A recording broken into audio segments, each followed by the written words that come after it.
বার কাউন্সিলের যে রিভিউ আবেদন হয়েছিল তার ভিত্তিতে 1914 জনকে পাশ করানো হয়েছিল এবং গতকাল আমরা দেখলাম বার কাউন্সিল সেটা কোনো ইনভেস্টিগেশন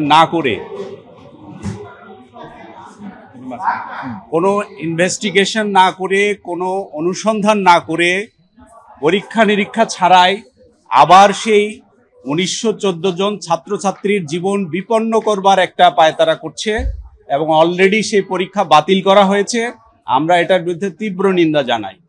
আমরা বলবো বার কাউন্সিল ওয়ার্ডার এবং বার কাউন্সিল রুলসে অ্যাডহক কমিটির কোনো বিধান নেই।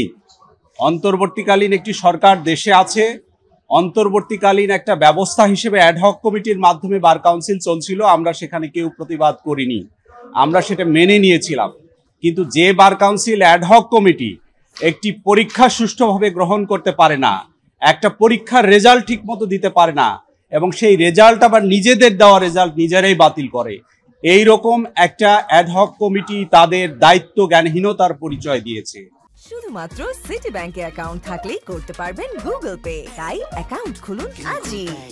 আমরা এই অ্যাডহক কমিটিকে মনে করি এক মুহূর্ত তাদের নৈতিক কোনো অধিকার নেই তাদের পদে থাকবার। আমরা এরকম একটি অ্যাডহক কমিটির মাধ্যমে ভবিষ্যতে কোনো পরীক্ষা নিতে দেখতে চাই না এবং এই অ্যাডহক কমিটি থাকা অবস্থায় বার কাউন্সিলের কোনো নির্বাচন সুষ্ঠু এবং স্বচ্ছ হবে না।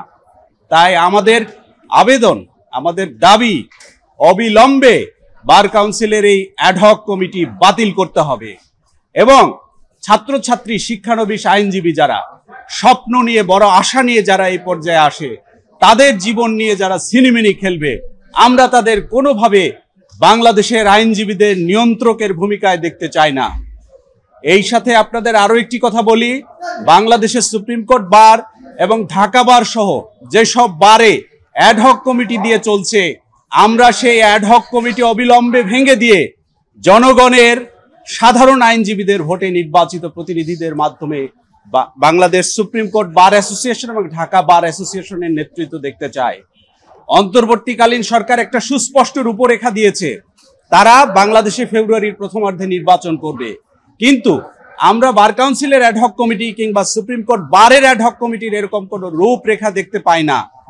তার মাধ্যমে আমরা যেটা বলছি, আমরা মনে করছি, আমরা আশঙ্কা করছি এই কমিটি, অ্যাডহক কমিটি অগণতান্ত্রিক উপায়ে এই নির্বাচন প্রক্রিয়া বাধাগ্রস্ত করার মধ্য দিয়ে গণতান্ত্রিক চরিত্রকে হরণ করছে। তাই ন্যাশনাল লয়ার্স অ্যালায়েন্সের পক্ষ থেকে আমাদের দাবি, অবিলম্বে এইসব নাটকীয় অ্যাডহক কমিটি বাতিল করে নির্বাচনের পথে আপনারা অগ্রসর হন এবং অ্যাডহক কমিটি, অন্তর্বর্তীকালীন এমন একটি অ্যাডহক কমিটি গঠন করা দরকার বার কাউন্সিলের জন্য, যারা আগামী দিনে একটা সুষ্ঠু নির্বাচন দিতে পারবে এবং একই সাথে একটা স্বচ্ছ পরীক্ষা নেওয়ার মতো তাদের সক্ষমতা থাকবে।